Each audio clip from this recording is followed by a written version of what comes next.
Hello friends, அனைவருக்கும் வணக்கம். இன்றைக்கி வந்து பார்த்திங்கன்னா முட்டையை வச்சு ஒரு சூப்பரான ஒரு கிரேவி பண்ண போகிறோம். இந்த கிரேவி பார்த்திங்கன்னா சாதத்துக்கு, சப்பாத்தி, பூரிக்கெலாம் ரொம்ப சூப்பராக இருக்கும். தோசைக்கும் நல்லாயிருக்கும். வாங்க எப்படி பண்ணுறதுன்னு பார்க்கலாம். ஃபஸ்ட்டு வந்து 3 தக்காளியை நல்லா மிக்ஸி ஜாரில் அரைச்சி வச்சுக்கோங்க. அடுத்ததாக பார்த்திங்கன்னா கடலை மாவு 2 டீஸ்பூன் வந்து எடுத்திருக்கேன். அதில் வந்து ஒரு 1/4 கப் அளவு தண்ணி சேர்த்து நல்லா இந்த மாதிரி கட்டி கட்டியாக இல்லாமல் நல்லா வந்து கலந்துக்கலாம். இந்த மாதிரி இருக்கணும். நல்லா கரைச்சி எடுத்துக்கோங்க. அடுத்ததாக பார்த்திங்கன்னா ஒரு கடாய் வச்சாச்சு. 3 டேபிள் ஸ்பூன் ரீஃபண்ட் ஆயில் சேர்த்துருக்கேன். எண்ணெய் காஞ்சதுக்கப்புறம் 1/2 டீஸ்பூன் சீரகம் சேர்த்துருக்கேன். 2 ஏலக்காய் சேர்த்துக்கலாம். அதுக்கப்புறம் ஒரு 3 பல் பூண்டு, ஒரு துண்டு இஞ்சி சின்ன சின்னதாக நறுக்கி வச்சுருக்கேன். அதையும் சேர்த்தாச்சு.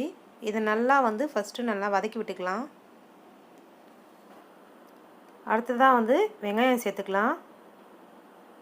நான் மீடியம் சைஸ் வெங்காயம் தான் வந்து 3 நறுக்கி வச்சுருக்கேன் பொடி பொடியாக. அதையும் சேர்த்தாச்சு.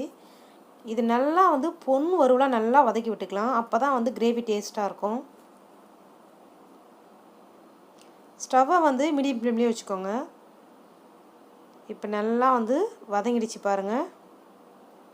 அடுத்ததாக வந்து தக்காளி விழுதை வந்து சேர்த்துக்கலாம். இதையும் நல்லா வந்து வதக்கிக்கலாம்.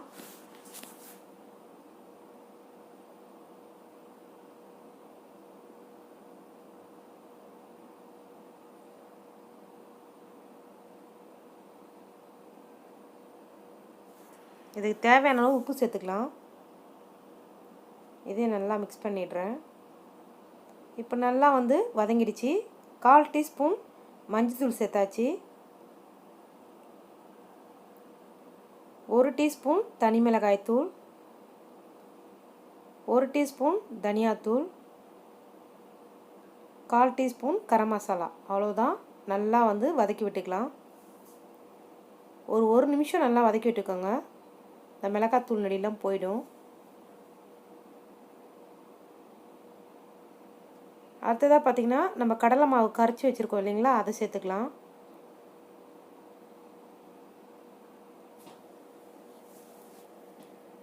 இதையும் வந்து இப்போ நல்லா கலந்து விட்டுடுறேன்.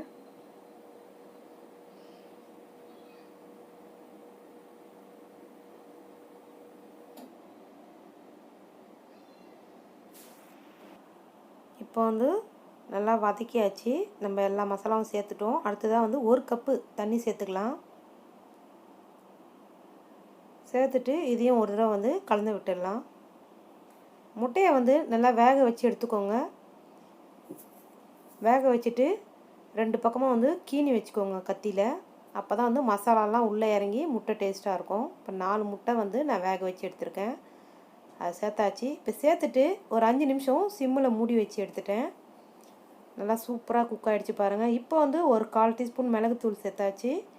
கொத்தமல்லியும் தூவியாச்சு. அவ்வளோதாங்க, நம்ம கிரேவி சூப்பராக ரெடி ஆகிடுச்சு பாருங்கள். நீங்களும் வந்து கண்டிப்பாக வந்து இந்த கிரேவியை செஞ்சு பாருங்கள். திரும்ப திரும்ப செய்வீங்க. இந்த வீடியோ பிடிச்சிருந்தா மை சமையலுக்கு சப்ஸ்கிரைப் பண்ணுங்கள், லைக் பண்ணுங்கள், ஷேர் பண்ணுங்கள், கமெண்ட் பண்ணுங்கள். தேங்க்யூ.